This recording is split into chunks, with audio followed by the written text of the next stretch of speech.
Hello, Namaskar. This is Firstpost and you're watching Vantage with me, Palki Sharma.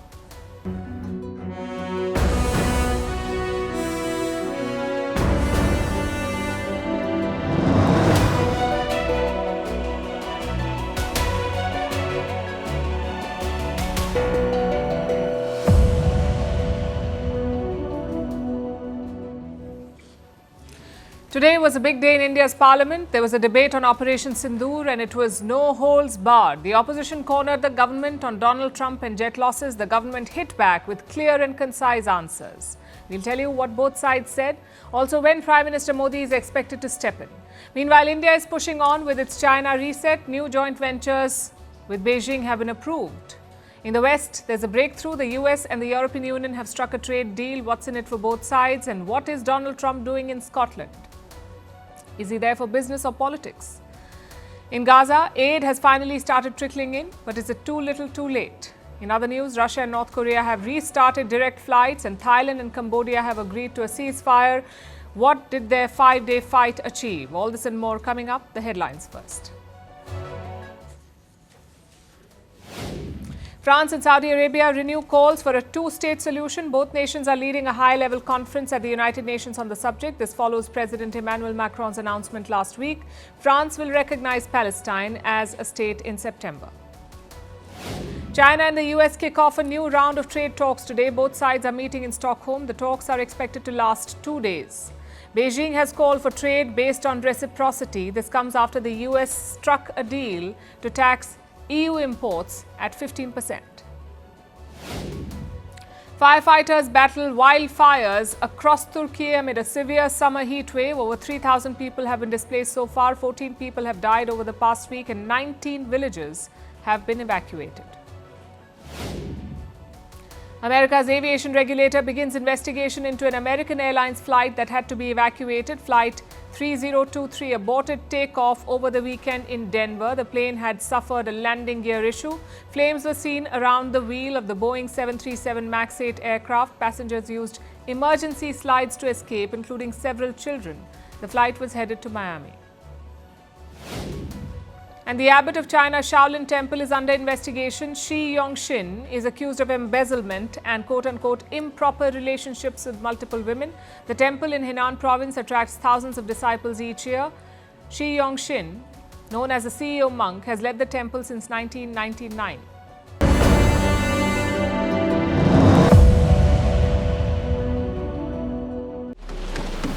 Operation सिंदूर की जो शानदार कामयाबी हासिल हुई है आज एक बार मेरा पूरा भाषण पूछ लें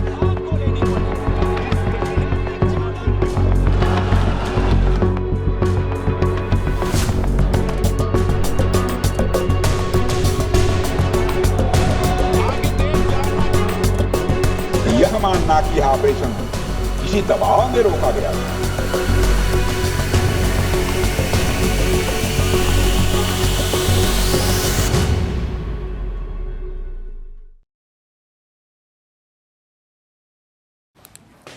It's the monsoon session of India's parliament, but nothing damp about it. Things are heating up in the Lok Sabha because the lawmakers are debating a sensitive topic. India's Operation Sindoor. Looks like the time for solidarity is over. The opposition is on the attack. They are looking to corner the government on a couple of questions, like why is Donald Trump claiming credit for the ceasefire? Did India lose any fighter jets? And why did India agree to a ceasefire with Pakistan? As promised, the government kicked off the debate. First to speak was India's Defence Minister Rajnath Singh. He addressed the House for almost 1 hour. He detailed the Indian operation and its results. And what about the fighter jets? Well, the minister did not address it directly. He said it wasn't the right question. कभी-कभी हमारे प्रतिपक्ष के लोग ये पूछते रहे हैं कि हमारे कितने विमान गिरे। मुझे लगता है उनका यह प्रश्न हमारी राष्ट्रीय जनभावनाओं का सही से प्रतिनिधित्व नहीं कर रहा है। मुझे लगता है उन्होंने एक बार भी हमसे यह नहीं पूछा कि हमारी सेनाओं ने दुश्मन के कितने विमान मार गिराए।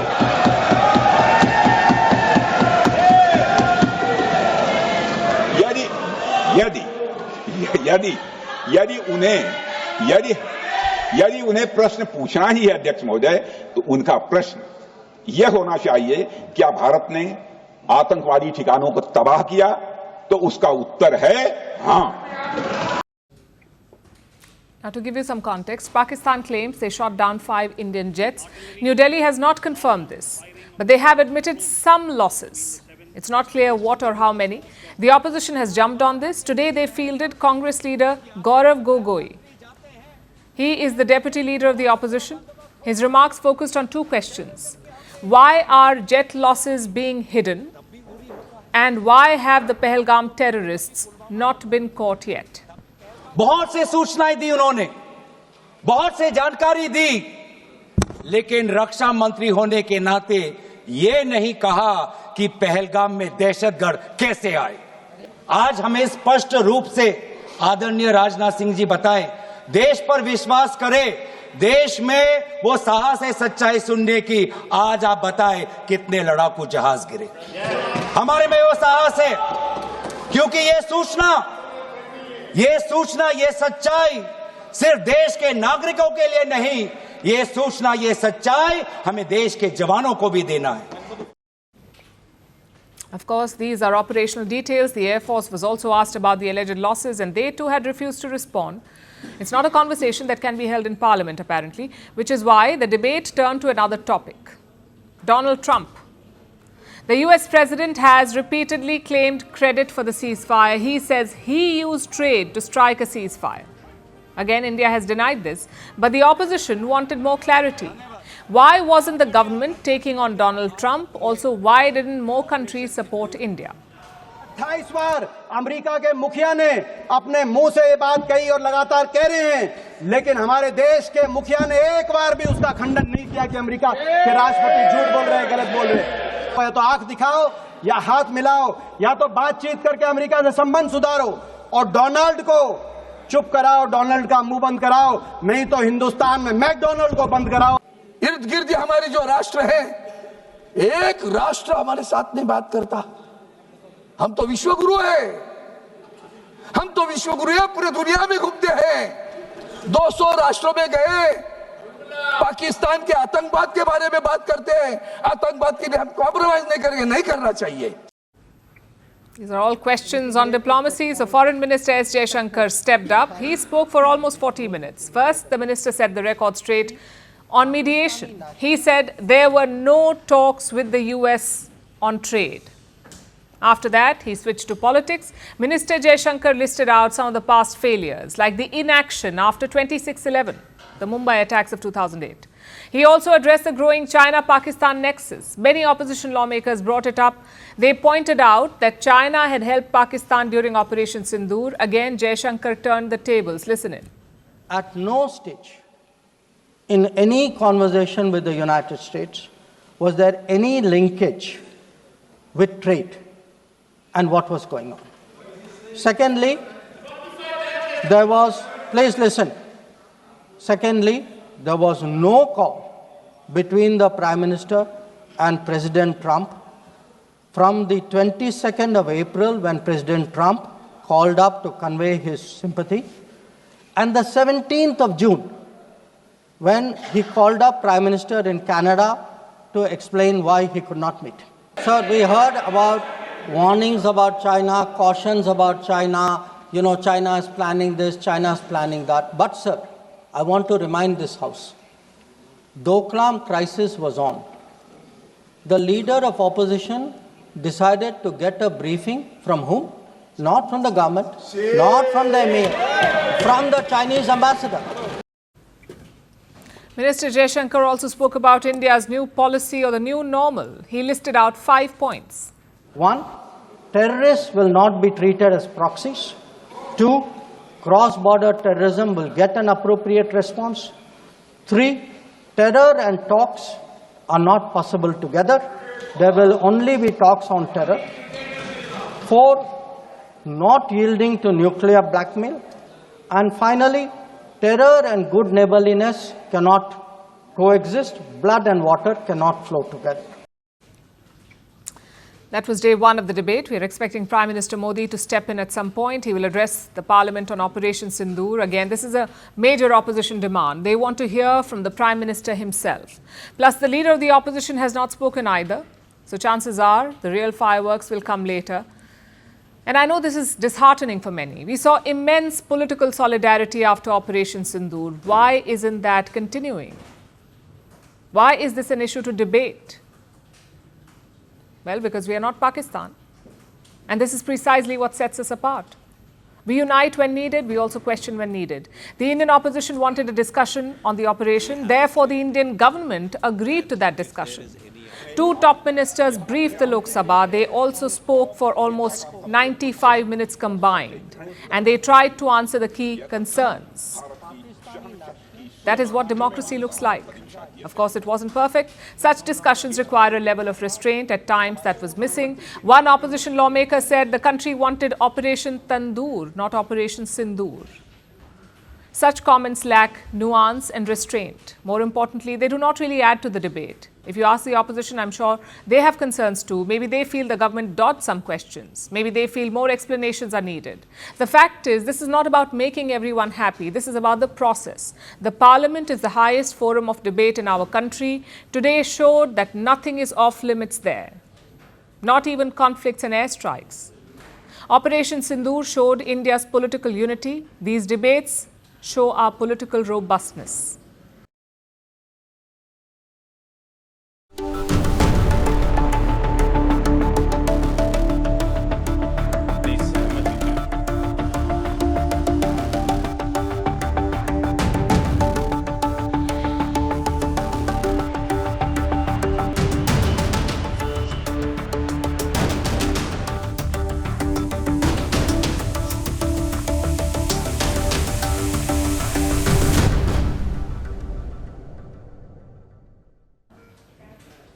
Now let's talk about the India-China reset, and there's no denying that it is underway.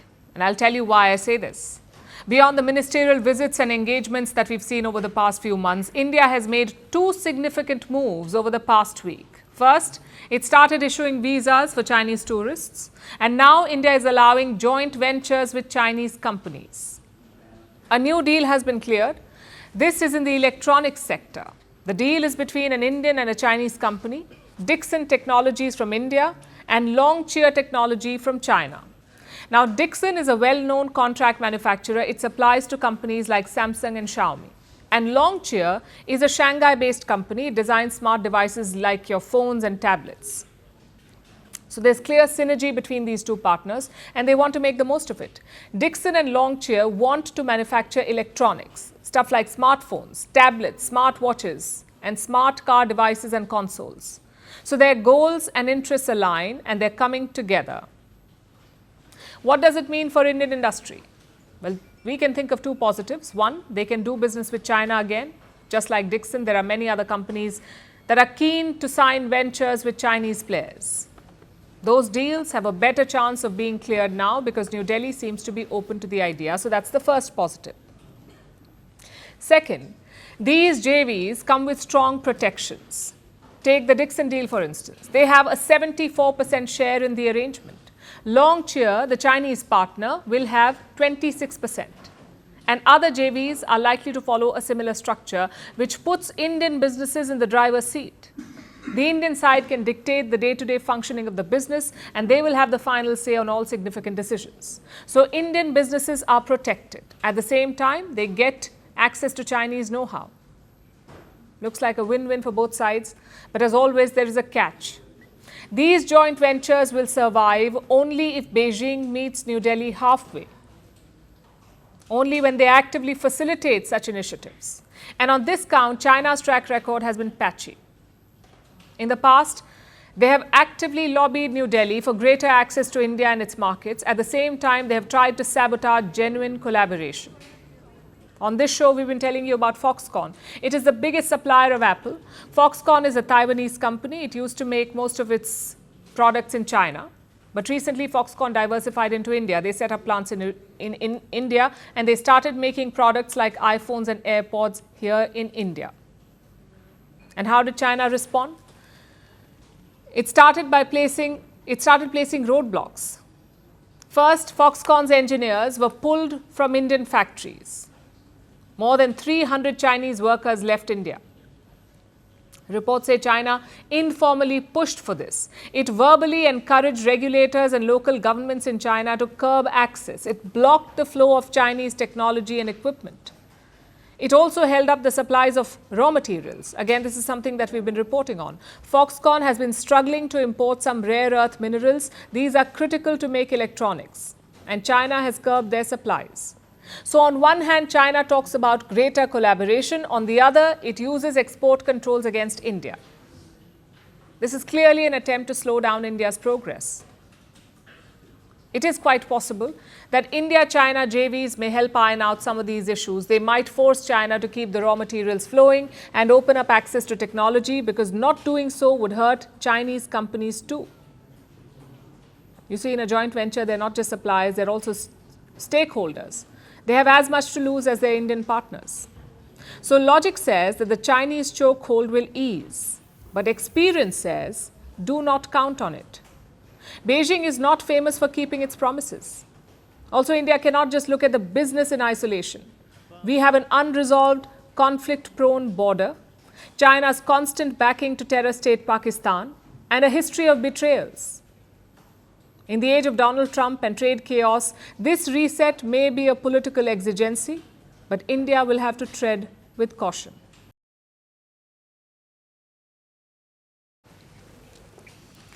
It is being called the biggest of all deals.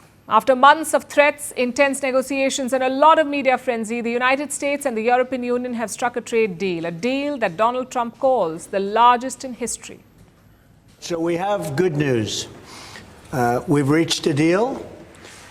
It's a good deal for everybody, I believe. And I think you were saying this is probably the biggest deal ever reached in any capacity, trade or beyond trade. The EU is America's largest trading partner. Two-way trade is worth almost $2 trillion between the United States and the European Union. $2 trillion. So this deal is a welcome relief. But what does it actually contain? Who caved? Who gains? And why is this deal more about Donald Trump and less about the transatlantic cooperation? Let's try and break it down. First, the biggest takeaway, the headline number, 15% tariff. That is how much tariff the EU will face. European countries will pay a 15% tariff, a baseline tariff of 15% on any goods that they export to the US, 15% on all exports to the United States. But that's not all. The EU has promised a few more things. They will buy American energy products worth $750 billion. That's American oil and gas worth $750 billion. The European Union will also invest another $600 billion into the US economy. They will buy American military equipment. And what does the EU get in exchange? Well, the 15% tariffs. We have a deal. We have a trade deal between the two largest economies in the world.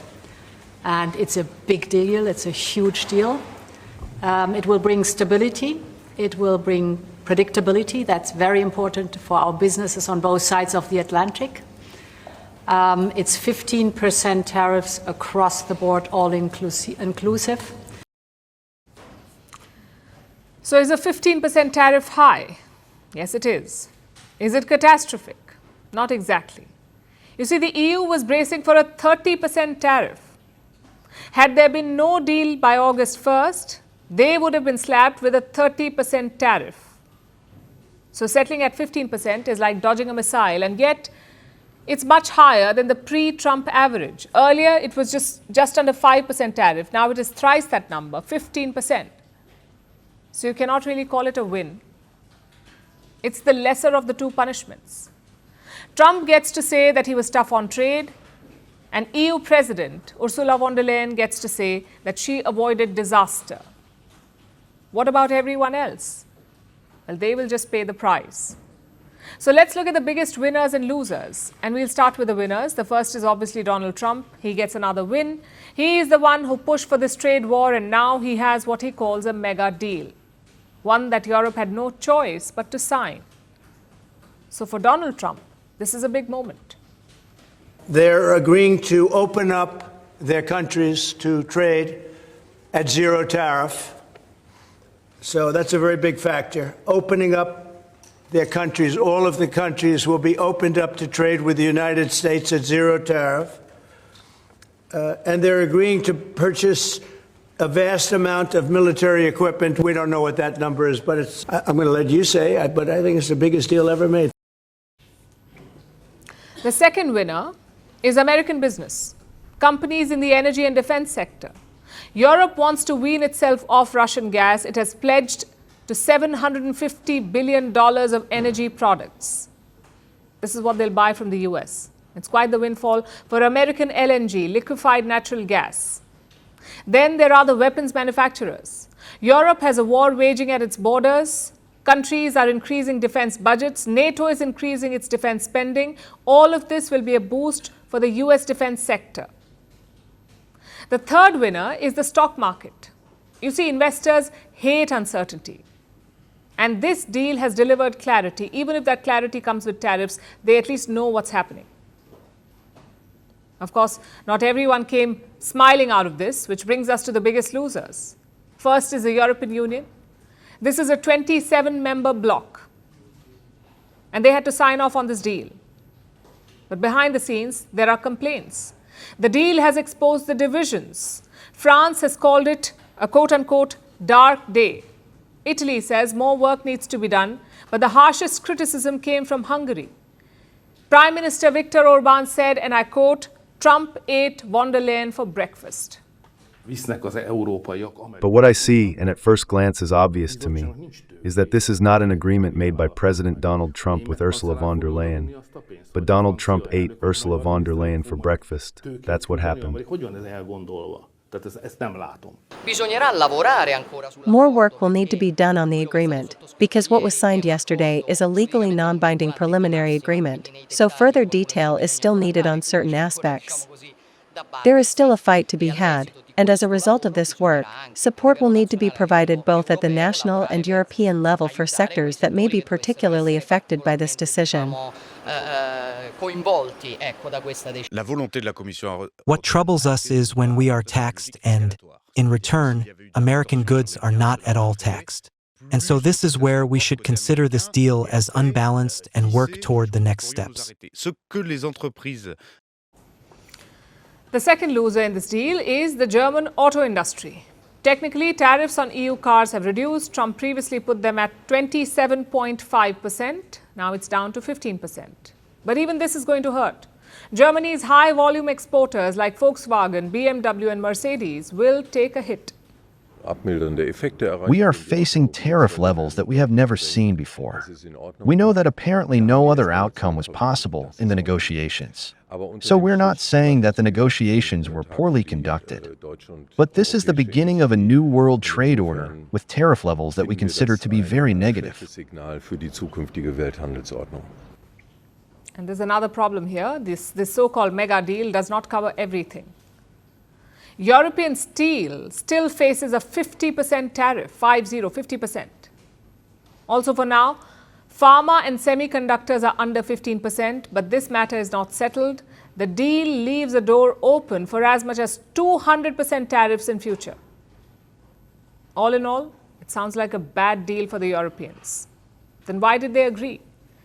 Because honestly, they weren't spoiled for choice. The EU was not negotiating from a position of strength. Their economy is sluggish, inflation is high, uncertainty was spooking investors, and on top of that, there was a security dependence on the US. Europe needs the American defense umbrella. So Brussels could not afford to play chicken. And that tells you a lot about this deal. In fact, this has been the pattern. You'll see this in most deals that Donald Trump has signed. American partners can pretend to play hardball, but none of them can afford the loss of access to the US market. Not Europe, not the UK, not Japan. And that is why they blink. At this point, one-sided deals seem better than an all-out trade war with the Americans. So today, the US and the EU may reaffirm their partnership, but make no mistake, what you saw was a handshake at gunpoint. with the Europeans smiling for the cameras, because sometimes diplomacy is just the art of losing quietly.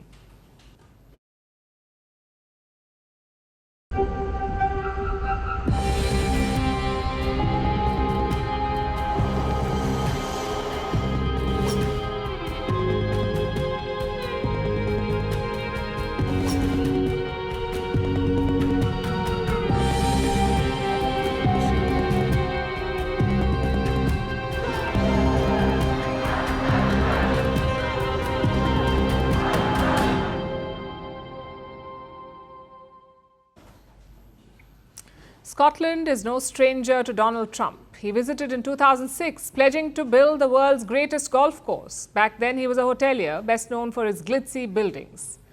19 years on, he is back, this time as the President of the United States of America. And he's gone to the same golf course to play. Only now the helicopters in action are military, the golf cart is armoured, and the guest list includes the British Prime Minister and the EU President. Donald Trump flew to Scotland on Friday. He's staying there for 4 days, and on the agenda is golf. I'm not even joking here. Trump's main agenda is to visit his 2 golf courses, the Trump Turnberry and the Trump International Scotland. The plan was to hit the links and spend some peaceful days in the Scottish countryside. But the White House calls it a working visit. So today, President Trump hosted 2 world leaders. We told you about the EU President before. She visited him to sign the trade deal. And then it was the turn of the UK Prime Minister, Keir Starmer. He met Trump at his Turnberry golf course. On the agenda were the 2 wars, Gaza and Ukraine, and the newly inked US-UK trade deal. Yeah, ceasefire is possible, but you have to get it. You have to end it. You're talking about with Israel. You're talking about there, because we have many ceasefires going on. The whole world is. If I weren't around, you'd have right now 6 major wars going on. I'm disappointed in President Putin. Very disappointed in him. So we're going to have to look, and I'm going to reduce that 50 days that I gave him to a lesser number, because I think I already know the answer what's going to happen. Just look at this image for a second. Trump is currently on UK soil, yet he is the one hosting the British Prime Minister at his own golf resort. This is perhaps the only diplomatic meeting of its kind anywhere in the world. It's not clear what it will achieve, but we have to say it makes for great TV. I will. I'm not a fan of your mayor. I think he's done a terrible job, the mayor of London. But the nasty person, I think he's done. I think he's a friend of mine, right? No, I think he's done a terrible job. But I would certainly visit London, yeah. And mind you, this visit did not come cheap. If this was a private trip, it could be the most expensive in Scottish history. Thousands of police officers were deployed, roads were shut, protest zones were established. The security cost is running into millions of dollars. And the star attraction / cost center is this: Golf Cart 1, a fully armored Polaris Ranger XP. This is not your average golf buggy. It has reinforced windows, bulletproof side panels, and high torque motors.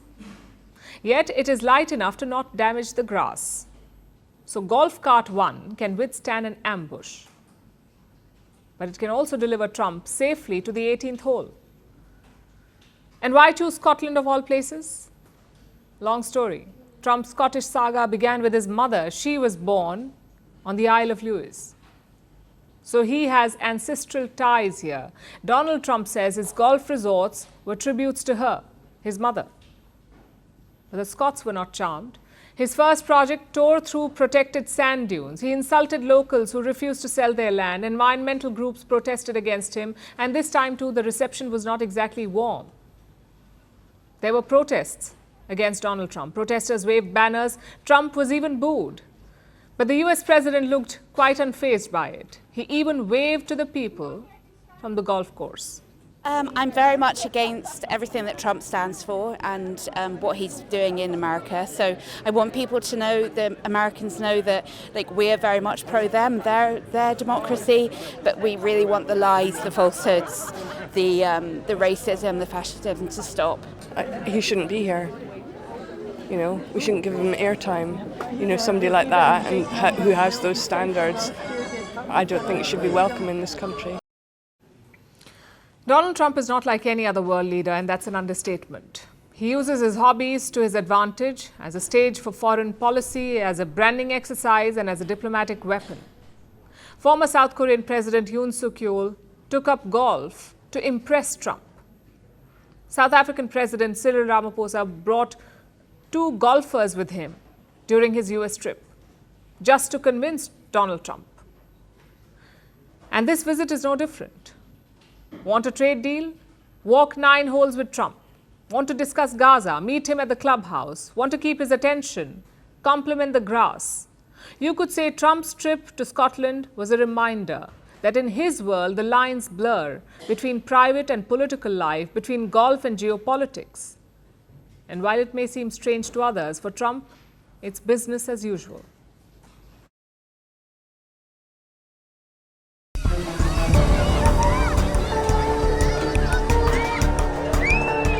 And there is no starvation in Gaza.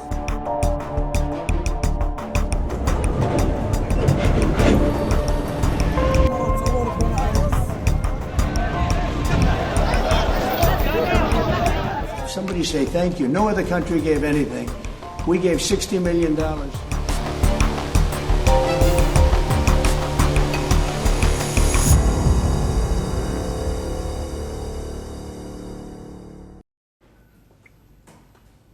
Modern wars have no shortage of weapons. You've got lethal missiles, rapid fighter jets, and different kinds of bombs. But in Gaza, Israel is using an ancient weapon, an ancient and brutal weapon: hunger. Israel began blockading Gaza in the month of March. They cut off aid and food to almost 2 million people. And look at the scenes now. Families clamoring outside kitchens, children with their bones bulging out. If you have a conscience, you cannot stand this. Thankfully, most of the world did. They put pressure on Israel to relax the blockade, and this weekend, they did. Israel announced tactical pauses in Gaza. They would stop the fighting in 3 specific areas from 10 a.m. to 8 p.m. In that time, aid convoys can enter Gaza, but only using designated routes. On Sunday, the shipments began trickling in. On land, trucks crossed over from Egypt. In the air, aid packets were dropped from planes. Take a look.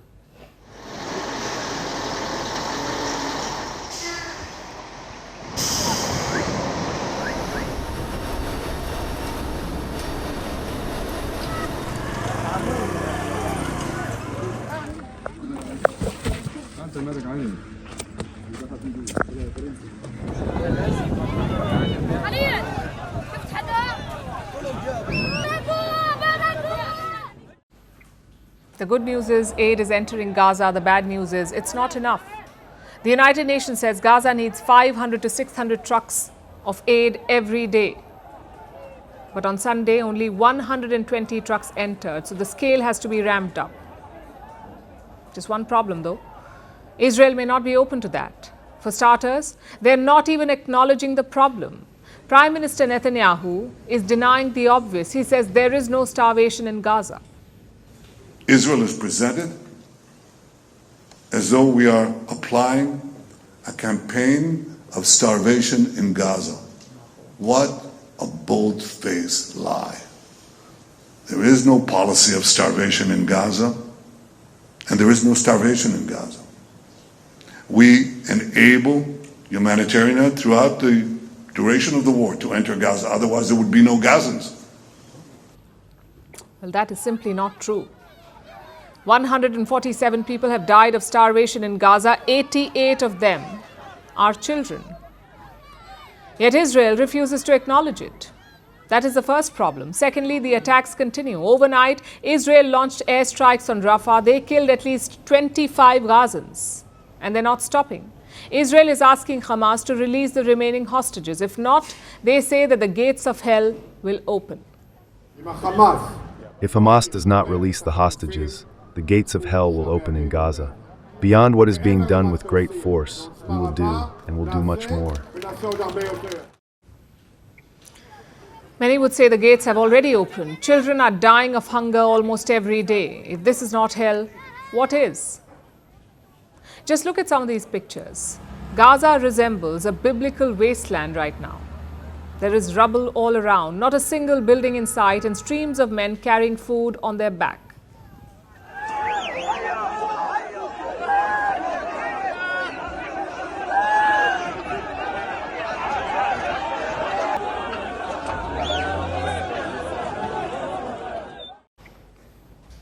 Those kids should be in school. They should be hating algebra and geology, not lugging bags of flour to their tent.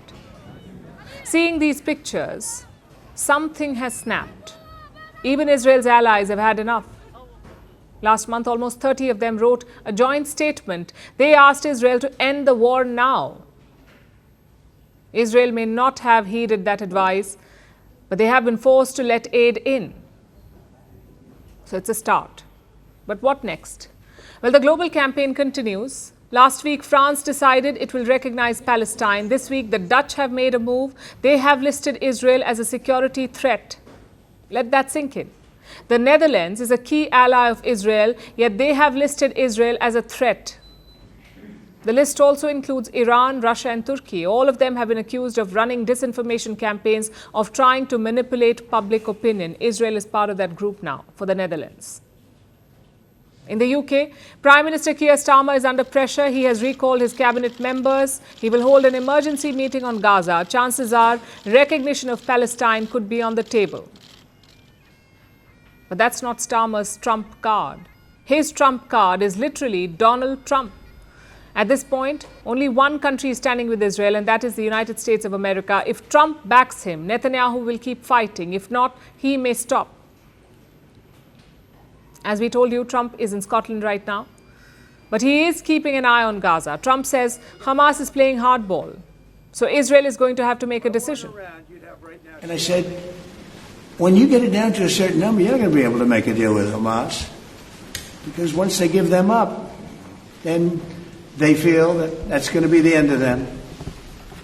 And what I said is exactly true. You know, they had a routine discussion the other day, and all of a sudden they hardened up. They don't want to give them back.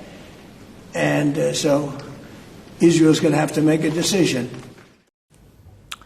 What decision is that? Until last week, ceasefire talks were happening. The US and Israeli negotiators were in Doha. They were working out a 60-day ceasefire. But on Thursday, Israel and the US withdrew from the talks. They said Hamas was playing hardball.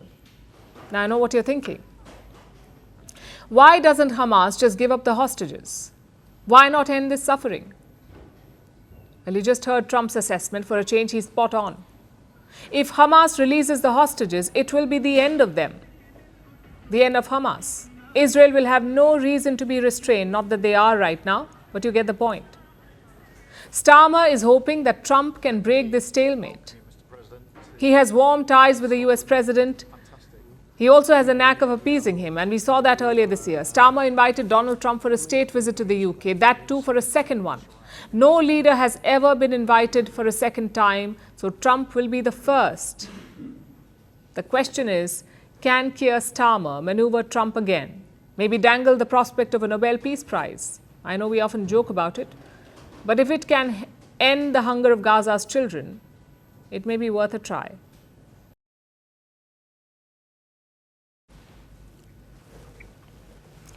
For the last few years, every January has started with the same headline, the year of layoffs. But 2025 feels different, and here's why. It's not just cost-cutting or restructuring or inflation or even a pandemic hangover. This time, there is a clear culprit. It's artificial intelligence. If you're wondering whether AI is coming for your job, well, spoiler alert, it may already have.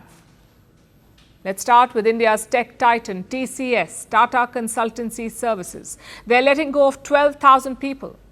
12,000. That's roughly 2% of their global workforce being laid off. This is the largest layoff in the history of TCS. The worst affected are mid and senior level managers. Now, TCS says AI is not the reason. The CEO says there is a skills mismatch. But dig a little deeper, And here's what's really happening. TCS has trained more than 114,000 employees in advanced AI skills. And many in middle management could not move past the basics. They could not transition to tech-heavy roles. In a world run by algorithms, that gap is too big to ignore. So this is likely a result of that. Then there is Intel. It is laying off roughly a quarter of its total staff. That's around 24,000 of its employees. The reason? Intel says it is cost discipline. The company wants to streamline its operations. It is shutting down plants in Germany and Poland. It is relocating operations from Costa Rica to Vietnam. So the company wants to be leaner. Third in line is Microsoft. It has cut around 15,000 jobs this year. This is despite record earnings. Why then are they laying off people? CEO Satya Nadella says it is restructuring. And Panasonic has a similar excuse. The Japanese tech giant is cutting 10,000 jobs. About half of these cuts will be in Japan. Again, the reason is the same. Panasonic wants to reduce costs. It wants to invest into future technologies like artificial intelligence. So you see the pattern. And the thing is, you will not find a smoking gun. Companies are not putting AI fired you on official memos. They're using generic terms like we are streamlining, we are focusing on efficiency, the goal is to be leaner. These are just corporate synonyms for AI can do more than you. Which brings us to the question, is artificial intelligence behind all of these layoffs? Well, the answer is no. Some of them are about cost optimization, also about geographic shifts, like moving from Costa Rica to Vietnam, and changing priorities. Companies are not spending like they used to, especially on experimental tech. But AI sits like a shadow over all of it. CEOs don't have to say, we are replacing humans with artificial intelligence. They can just say, we are restructuring. But it boils down to the same thing. Also, layoffs this year are not targeting entry-level people or top executives so much. The real squeeze is in the middle. These are the roles that used to be safe. Your team leads, the delivery heads, the operations managers.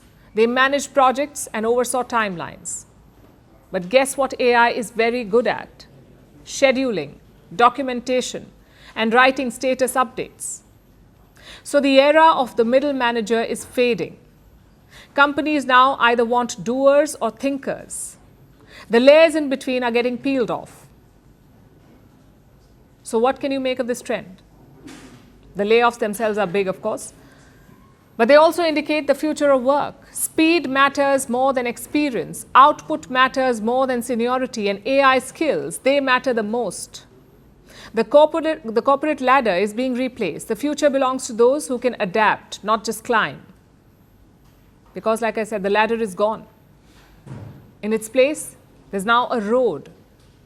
You keep moving or you get left behind.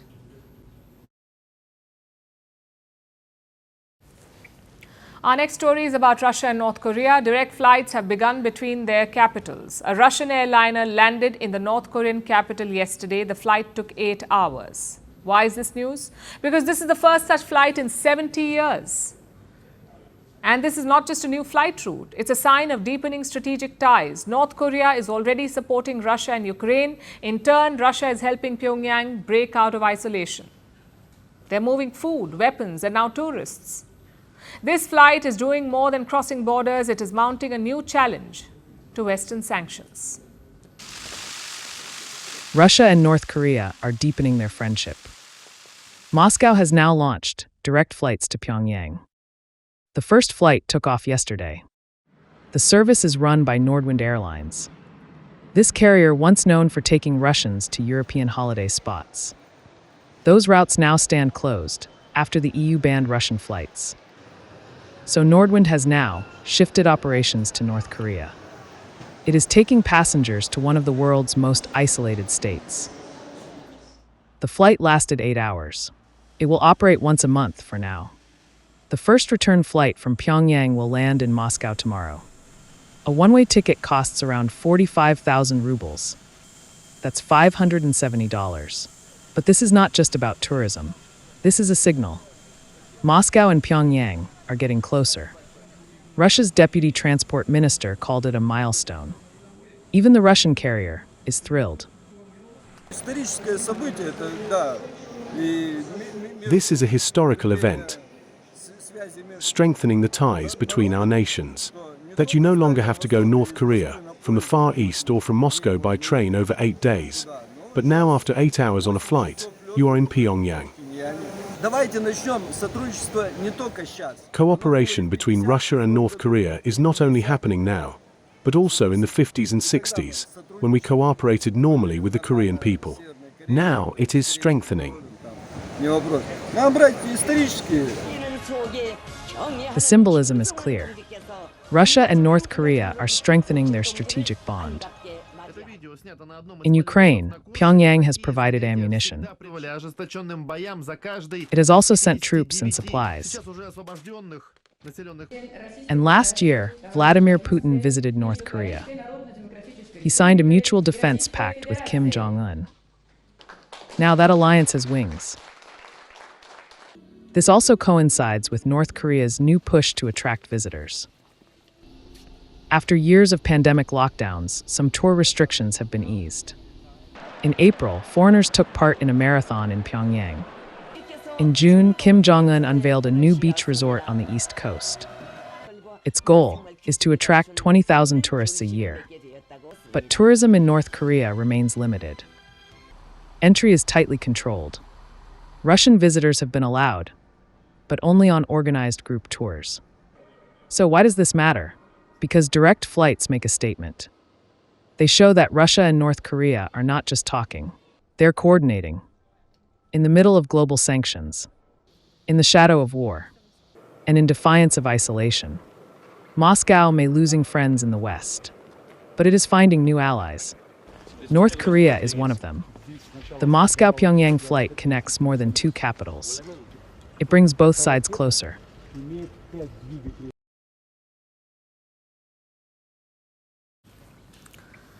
Here's something we haven't said in a while. There is a ceasefire instead of an escalation.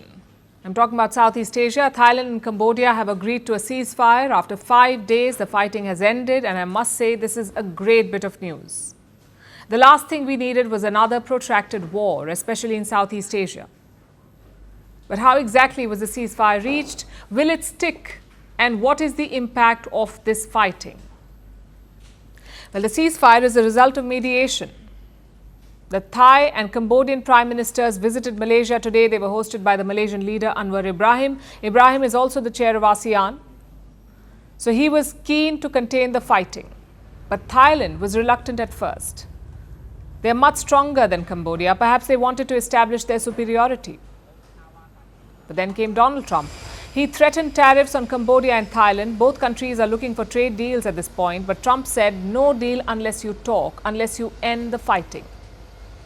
So I called the prime ministers of each, and I said, we're not going to make a trade deal unless you settle the war. A lot of people are killed, you know that, in a short period of time. The border, they're fighting pretty like wild. And I spoke to both of the prime ministers, and I think by the time I got off, I think they want to settle now. It seems to have worked. Today, both prime ministers landed in Malaysia. They agreed on a ceasefire, no conditions, no delays, an immediate end to the fighting. In public, both sides appeared quite happy. We'll set a condition for moving forward for our bilateral discussion to return to normalcies of the relationship and as a foundation for future de-escalation of forces. Today's outcome reflects Thailand's desire for peaceful dissolution, while continuing to protect our sovereignty and the life of our people. We agree to a ceasefire with assurance myself that it will be carried out successfully in good faith by both sides. How quickly things change. Until yesterday, Thailand and Cambodia were fighting. Today, their leaders were shaking hands. It's a good show of maturity, but it's also the result of coercive tactics. Thailand and Cambodia are heavily dependent on the US market. Both of them face 36% tariffs, but their ASEAN peers are better off. Just look at Indonesia and Vietnam. Both of them have secured trade deals with the US. They face only 20% tariffs. So frankly, Thailand and Cambodia were boxed in. Neither of them wanted a long war. And if they did not stop, they faced major tariffs. Which brings us to the second question. Will this ceasefire stick? So far, we've not heard of any violations. Both sides will be wary of upsetting the US president. Plus, they have suffered a lot. Thailand has had to evacuate 140,000 people. Cambodia has evacuated 135,000 people. In total, at least 33 have been killed. So there is no incentive to continue the fighting. Which brings us to the final question. What is the impact of this? There's a short and long-term impact. In the short term, it's a lot of uncertainty for people. Around 1.2 million Cambodians work in Thailand. Many of them are fleeing the country. We saw that even today. As the leaders talked in Malaysia, Cambodians were fleeing Thailand. Take a look.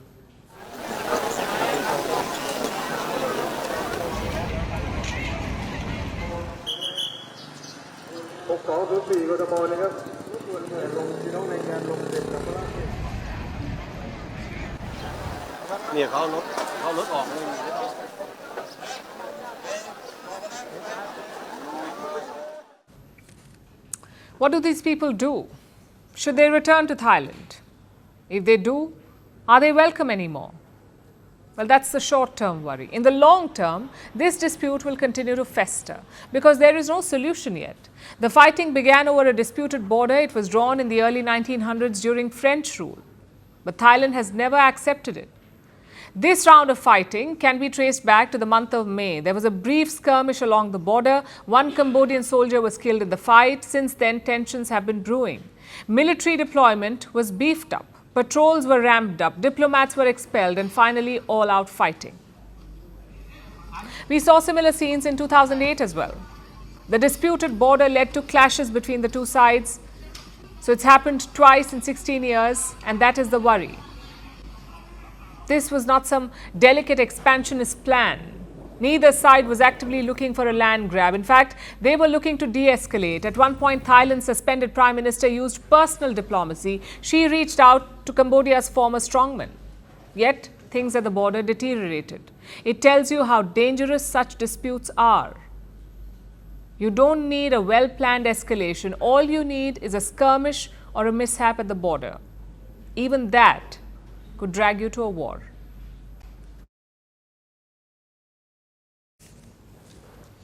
For our next story tonight, let's turn our attention to the second largest country in Africa, the DRC, the Democratic Republic of Congo. This is a landlocked country in Central Africa. It is rich in minerals, and it is no stranger to fighting between armed groups. In fact, more than 100 rebel groups operate in the DRC. In recent weeks, violence has intensified. Now a fresh attack has rattled it. A group linked to the Islamic State has attacked a church, wielding guns and machetes. The rebels killed more than 40 people. They looted nearby shops, they burned down buildings and reportedly took several children hostage. Our next report tells you more. Early on Sunday, more than 100 people were holding a nighttime prayer vigil at a church in Kamanda. This is a northeastern city in the Democratic Republic of Congo. It is mineral-rich and no stranger to fighting by various armed groups in the Central African country. But what happened next rattled it. Around 1 a.m., attackers interrupted the prayer. They entered the church, wielding guns and machetes. They shot people both inside and outside the church. They looted nearby shops and set them on fire. Many houses were also burned down. At least 43 people were killed, including 9 children. Some bodies were found charred in houses nearby. Many other people remain missing after the attack, including several children who were reportedly taken hostage. So who was behind the attack? The Islamic State-affiliated group, Allied Democratic Forces. The ADF emerged in the neighboring Uganda in the 1990s. It accused the government there of persecuting Muslims and carried out attacks over its discontent. But in 2002, after military assaults by the Ugandan forces, the group moved its operations to the DRC. Specifically, in the borderland between Uganda and the DRC. And since then, it has regularly attacked and killed thousands of civilians of all religions in the region. In 2019, it pledged allegiance to the Islamic State. So in 2021, DR Congo invited Ugandan troops into the country. This was to help tackle the ADF and dislodge it from its strongholds, but the attacks have persisted. Earlier this month, ADF killed at least 47 people in the region. The UN called it a bloodbath. The UN peacekeeping mission has condemned the recent attack as well. These targeted attacks against defenseless civilians, particularly in places of worship, are not only appalling but also in violation of all human rights standards and international humanitarian law. Meanwhile, the Congolese army says that the attack is meant to divert attention from their ongoing joint military operation with Uganda. But this resurgence of violence in recent weeks raises a lot of questions about the ongoing efforts in the Democratic Republic of Congo. Apart from the counter-terrorism project with Uganda. In recent months, the DRC has negotiated a series of deals including a peace agreement with Rwanda, brokered by the US. And another deal with the Rwanda-backed militia M23, mediated by Qatar. After all, the DRC is dealing with a complex web of attacks. More than 100 rebel groups operate within the Democratic Republic of Congo. This includes the Allied Democratic Forces, which has been linked to more than 80 civilian deaths in attacks over the past 3 weeks. Also the M23 rebels, who control large areas of the country. So the more peace deals the DRC tries to strike, the more it is struck by rebel groups. And as violence intensifies, the worst seems far from over.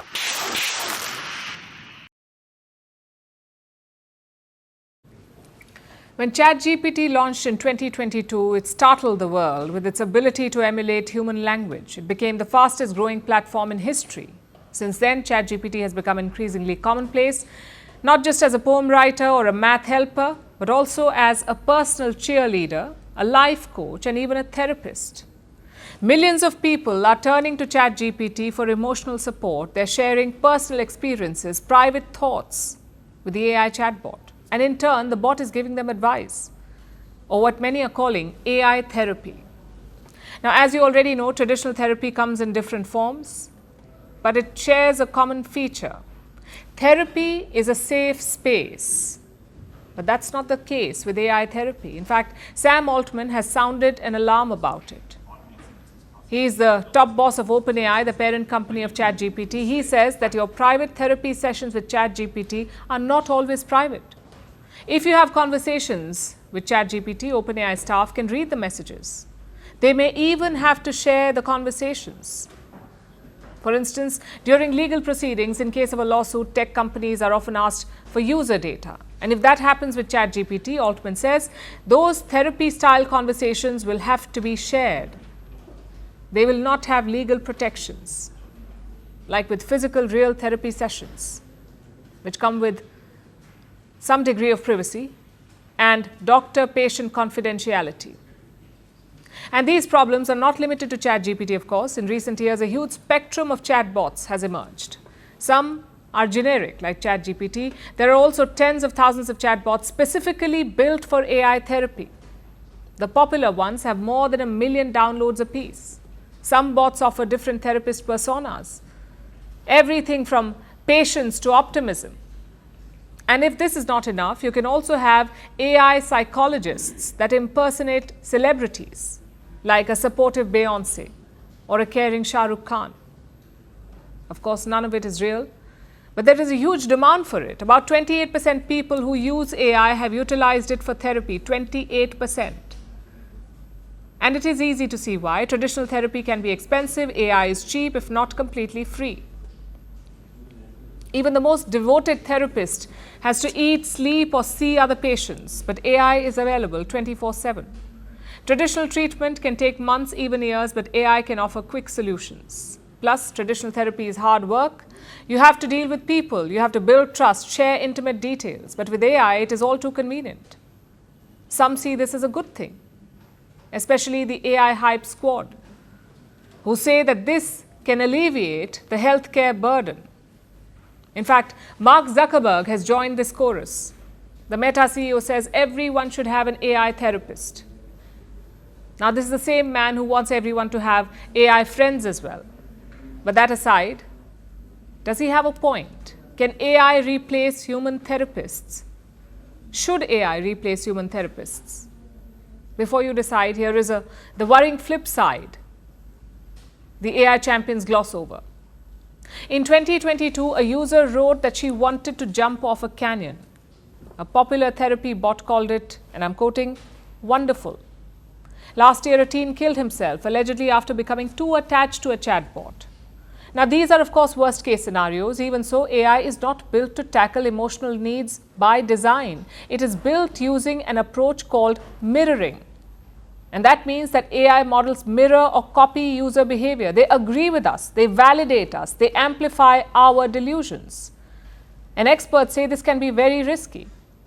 It can make us lose touch with reality, driving many people to psychosis. Because this is not therapy, this is psychophancy. You see, therapy is a two-way street. Therapists do not just make people feel secure, they also challenge patients. They call them out. If AI always agrees with us, it is not a therapist, it is an enabler.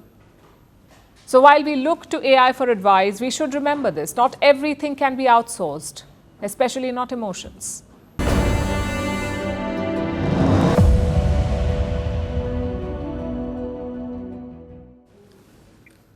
Indian internet has found a new target, England's cricket captain Ben Stokes. I'm sure you've seen what happened. Yesterday was the final day of the fourth test match. As time ran out, it became clear that neither side could win. So Ben Stokes offered a draw to India. Just one problem though, the Indian batters were nearing hundreds, well-deserved hundreds. So they refused the draw and batted on. What followed was a lot of aggression by the England team, for which they are getting trolled. Not surprising though. It's not the first time an Englishman tried to deny what an Indian deserved. I guess he forgot. It's 2025, not 1900.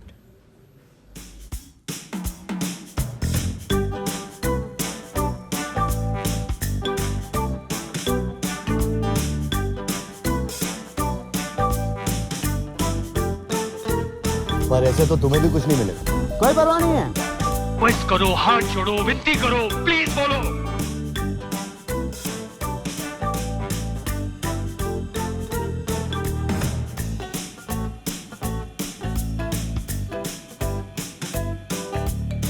Shake your hand. I want to shake his hand. I want to shake his hand.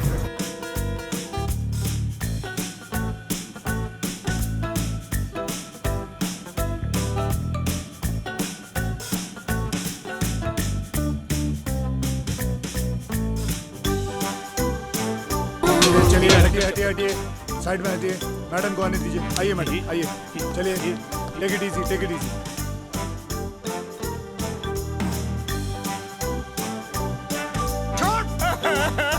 अरे छोड़ please सरकार अरे छोड़ मुझे नहीं छोड़ूंगा सरकार Now it's time for Vantage Shots, images that tell the story. Wildfires spread across several European nations as a heatwave fans flames.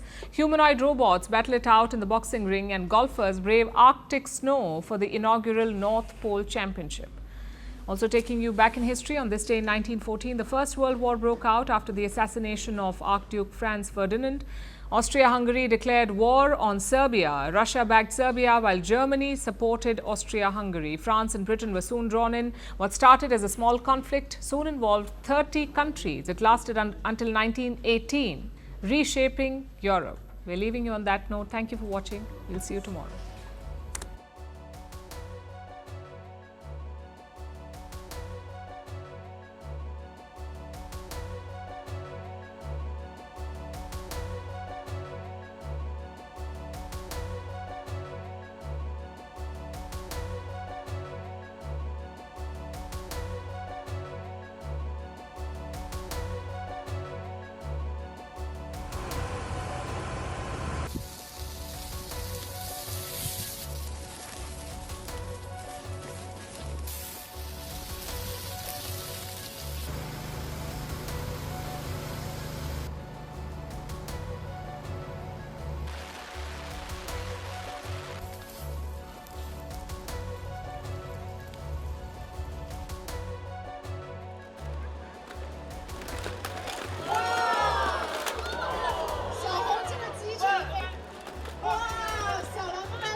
Firstpost now available in 9 languages on YouTube.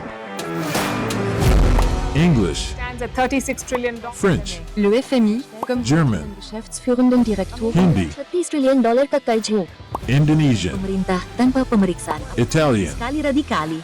Japanese, 4 兆ドル以上も Portuguese, por causa do próprio balanço patrimonial. Spanish. Beautiful bill.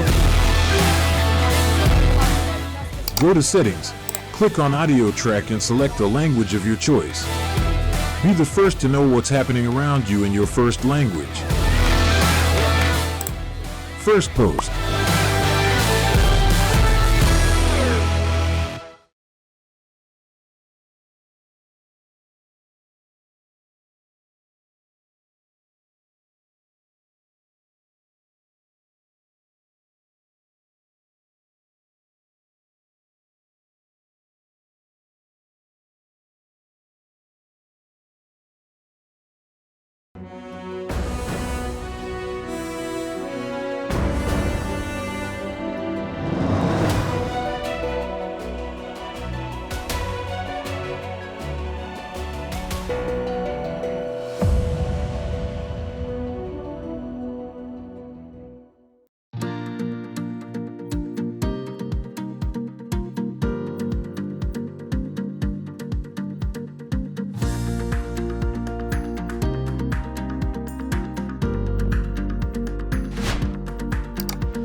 Firstpost now available in 9 languages on YouTube. English, Stands at $36 trillion. French, Le FMI, comme German, Geschäftsführenden Direktur, Hindi, $30 trillion kakaijmo. Indonesian, Pemerintah tanpa pemeriksaan. Italian, Sekali radikali. Japanese, 4 兆ドル以上も Portuguese, por causa do próprio balanço patrimonial. Spanish. Beautiful bill. Go to Settings, click on Audio Track and select a language of your choice. Be the first to know what's happening around you in your first language. Firstpost.